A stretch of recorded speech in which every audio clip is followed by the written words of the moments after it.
Ja sam Tomaš, prihajam iz Slovenije, točno kanal ob Soči in vsak dan se vozim čez mejo, a je dež ali je sonce, zmeri pridemo, ki naredimo in če ni prav dosti dela, se vrnemo nazaj domov in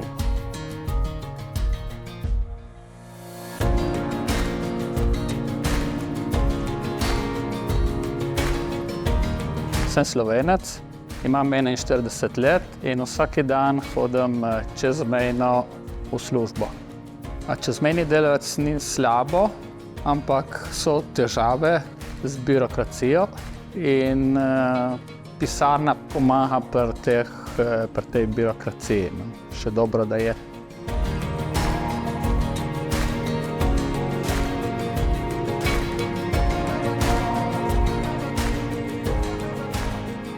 La Partnership Euradria è una rete fatta da istituzioni e attori che sono importanti nel mercato del lavoro transfrontaliero.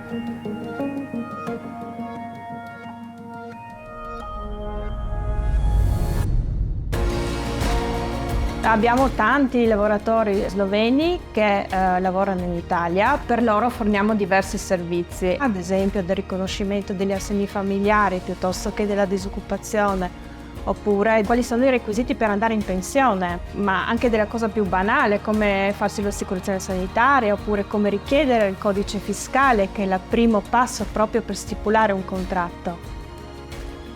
Martin e Tomaš li vediamo almeno 4 volte all'anno.